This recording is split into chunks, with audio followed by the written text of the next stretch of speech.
கேள்வி தயாரிக்கிற சூர்யா 45 படம் படப்பிடிப்பு எந்த நிலைமையில இருக்கு, எவ்வளவு முடிஞ்சிருக்கு, படம் எப்போ ரிலீஸ்? எல்லாருக்கும் வணக்கம். சூர்யா 45 ஷூட்டிங் இன்னும் ஒரு வாரத்தில் முடிய போகுது. ஸோ இந்த படம் ரொம்ப சிறப்பாக வந்திருக்கு. ரிலீஸ் வந்து இன்னும் தேதி ஒரு சரியான நேரத்தில் அனௌன்ஸ் பண்ணலான்னு இருக்கோம். இதனுடைய படத்தை பற்றின அப்டேட்ஸ் எல்லாமே ஜூன்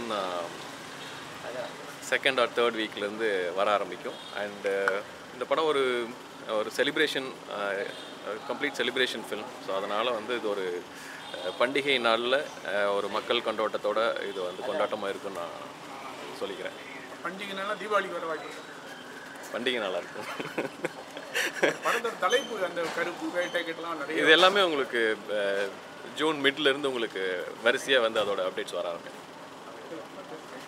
ஆமாம், கைதி சார், கைதி 2 சார், அந்த கைதி 2 இந்த அளவுக்கு இருக்கு பாசிபிள் எப்போ எக்ஸ்பெக்ட் பண்ணலாம்? அதோட வரிசையா ஓகே சாரும் சரி கார்த்தி சார் வரிசையா சார் அப்படின்னு போயிட்டே இருக்கு. அதோட ஒர்க் ஆரம்பிச்சாச்சு. ஒரு மாதம் முன்னாடியே அதோட வேலைகள் ஆரம்பிச்சாச்சு. இந்த வருஷத்த கடைசியில் அதனுடைய இது வேலைகள் தொடங்கும். ஸோ ட்ரீம் வாரியர்ஸ் பிக்சர்ஸோட பெரிய படம் இந்த வருஷம் என்ன யாரோட கூட்டணியில் எதிர்பார்க்கலாம்? ஆல்ரெடி ஒன்று போயிட்டுருக்கு இல்லையா, அதான் பெரிய படம். மாதிரியான அப்டேட்ஸ் எல்லாம் எதிர்பார்க்கலாம் சார். அண்டு இப்போ கார்த்தி சாரோட இருக்கக்கூடிய அடுத்த படம் டானாக்காரன் டைரக்டருக்கு தமிழ் அவரோட டைரக்ஷன் இருக்க படம். அது இப்போ அதனுடைய ப்ரீ ப்ரொடக்ஷன் ஒர்க் ஆரம்பித்தாச்சு. அதனுடைய நெக்ஸ்ட் மந்தில் ஆரம்பத்தில் ஷூட்டிங் நடக்க போகுது. அண்ட் தென் அது முடிஞ்ச உடனே இமீடியட்டாக கைதி 2 எப்போ ஷூட் ஆரம்பிக்கிற மாதிரி இருக்குது சார்? கைதி 2 இந்த படம் முடிஞ்ச உடனே இல்லை எப்போ எதிர்பார்க்கலாம் ஷூட் ஆரம்பிக்குது அப்படின்றப்ப? அஃபிஷியலாக டிசம்பர்லேருந்து ஷூட் போகிறோம். தேங்க்யூ. டேரக்டர் அபிஷேக் மூலியம் தான் இந்த டீம்லாம் ஃபார்ம் ஆச்சு. இல்லை சினிமாக்குள்ளார இப்போ எஸ்ஆர் பிரபு சார் வரைக்கும் நீங்கள் அபிஷேக் நடிச்சிருக்காரு. அதில் நீங்கள் ரொம்ப நல்ல டேரக்டருங்கிறத நான் வந்து பாராட்டுறேன். ஏன்னா அபிஷேக் வந்து பயங்கரமாக நடிப்பார். அதனால் அவரை இதில் பயன்படுத்தாமல் விட்டுருக்கீங்க. வாழ்த்துக்கள். அப்புறம் சொல்கிறப்ப நீங்கள் சொன்னீங்க இந்த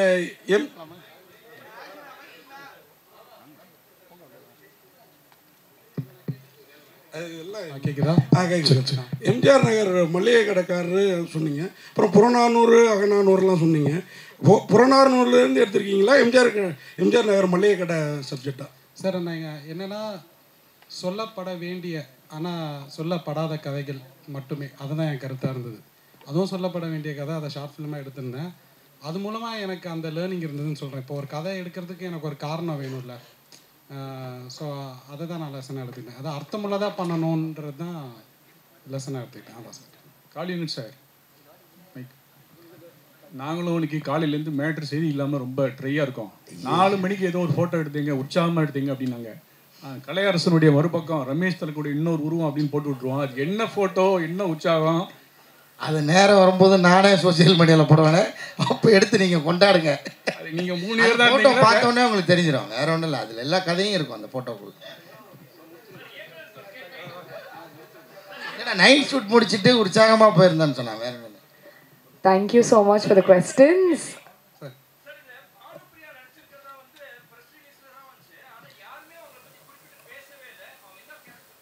சார், பானுப்ரியா வந்து நம்ம தமிழ் சீனியர் ஆக்டர் அவங்க இல்லை. இவங்க மலையாளத்தில் ஒரு படம் பண்ணியிருக்காங்க. வேற பானுப்ரியா. அவங்க இல்லை. ஆமாம் sir.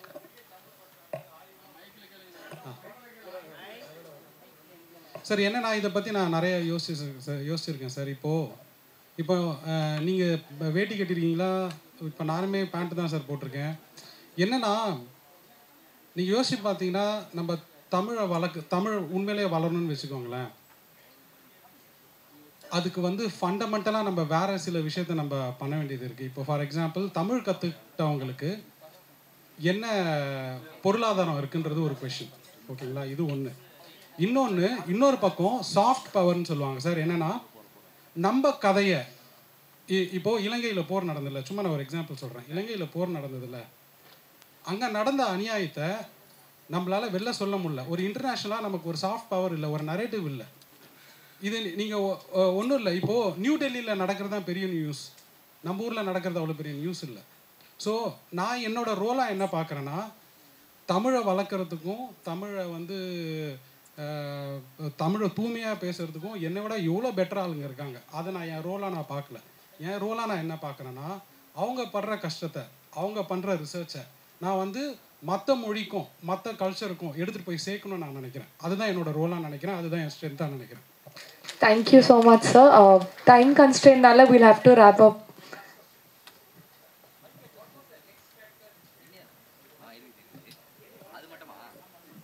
And simplicity and strength of the content.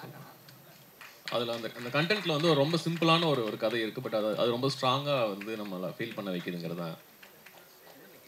And audience also simple ஸ்டோரிஸை வந்து ரொம்ப லைக் பண்ணுறாங்க இப்போ இருக்கிற சூழ்நிலையில். I think it is a simple story, but ஆனால் நம்மளோட ஒவ்வொருத்தரோட வாழ்வியலை பிரதிபலிக்கிற ஸ்டோரிங்கிறதுனால இது எல்லாருக்கும் பிடிக்கும் அப்படிங்கிற ஒரு நம்பிக்கையில். Thank you. Thank you so much. I'm so sorry. Sir, so sorry.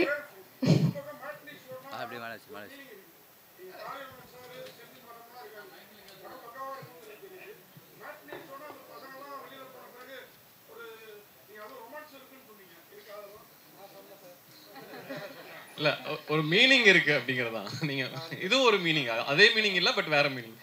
In the beautiful, meaningful film, on the June 6th release, I'd like to request the cast